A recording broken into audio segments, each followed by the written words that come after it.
Come down here, you can see that she's not bad as far as wobbles go or unevenness. It's pretty straight. Looks good when you walk around the truck.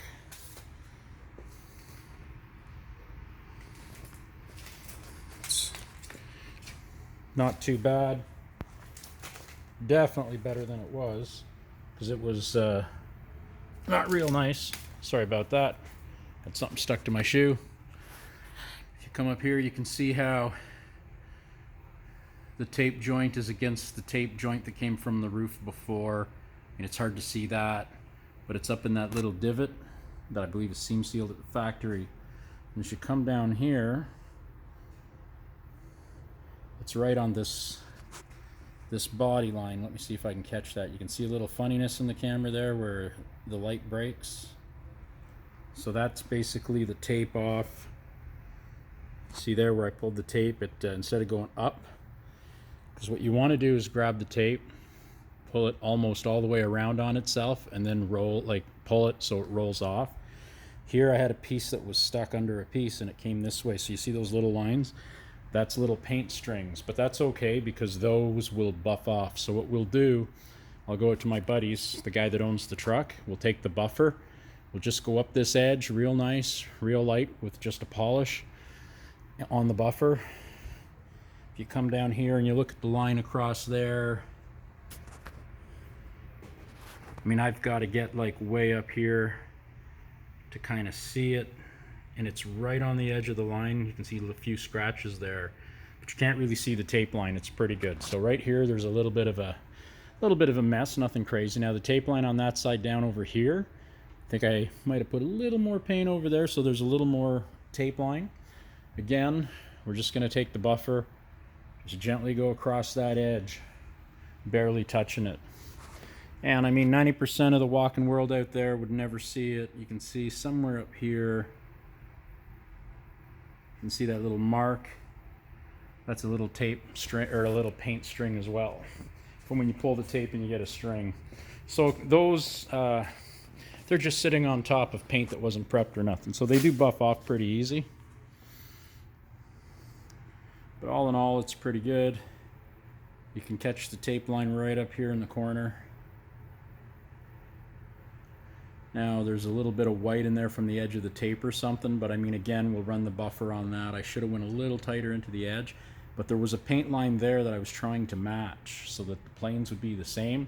Anyway, and then we give that a buff, and I'm talking, we're not going to run the buffer on it. It is on an edge. I'm going to put the buffer wheel like so, the flat end on, with the real light polish, no cutting agent whatsoever. We're just going to gently go across it. Minimal effort, just to soften it a bit. Now that being said, we might look at it in a week and go, good enough. The other thing a guy could do is take a microfiber cloth and just kind of take the edge off. But I want to buff the little bit of tape line right here. There, you can probably see it right there. Those little ticks or whatever they are. We're just going to buff that off with the machine. We're going to buff that one down with the machine, the spot over there, and then I'll probably take a microfiber cloth with a bit of polish and just kind of take the edge off all the way around by hand, just using like 2 fingers type of deal. And quite frankly, I'm about 4 feet away, and the only thing I can see is that one line where it's a little thicker there. The rest of it kind of disappears on you. And keep in mind, most people walk up to the truck and they're not going to be walking around trying to find that. This is what they're going to look at. The truck looks good. There isn't a bunch of blisters under the window. Window goes in with the rubber around. 99% of the world will never see that repair unless you show it to them.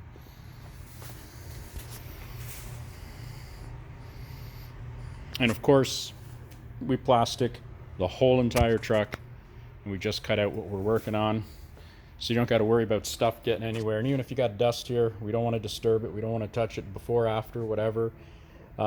I was going to clean it before plasticking it off, but we didn't. We basically pulled the plastic up and over, peeled it over, wrapped it. It stuck really well.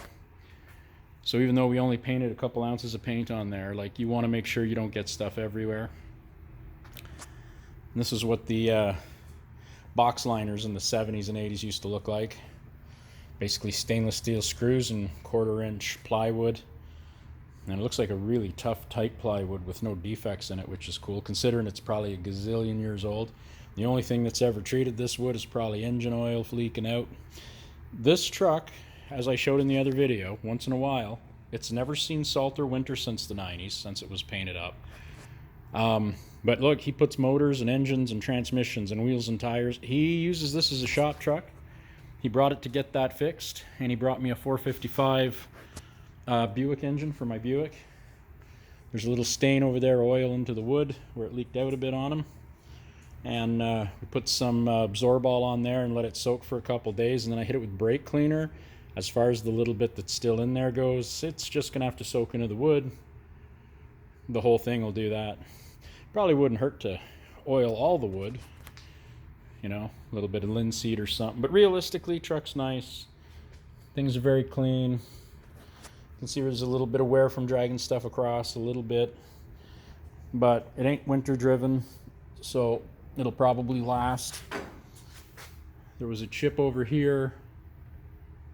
Basically, we cleaned it up, put a little bit of etching primer in it, and I used my tape after it started to get a little, or my paint, when it got a little thicker with a brush, we just filled it in with black paint. No, it don't look perfect. I could fill it in with black paint a couple of times, wet sand it and buff it off, but we just wanted to kind of take that bare metal chunk away. Here we had some chips, colored them in with that same leftover paint and paintbrush, and I love those. They pretty much almost disappeared. You can't see them, which is great. So the truck's ready for, you know, another bunch of years of a happy life. We got minimal orange peel, so it will look like the rest of the truck, because the paint on this truck is, I mean, look at that. It's very, there, we'll get to a nice clean spot. It's very clear, because it's very flat, which is nice for an old single stage. If I catch the light here, you can, if you follow that dark line there, see, you can see that there is orange peel in it, but it's not a lot. It's, you know, kind of like OEM. I'm kind of hoping we got about the same, so we're good.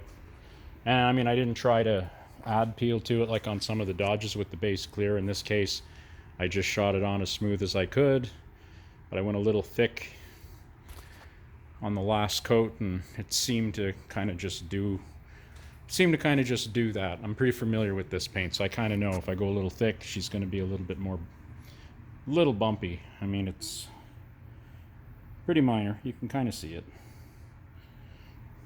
But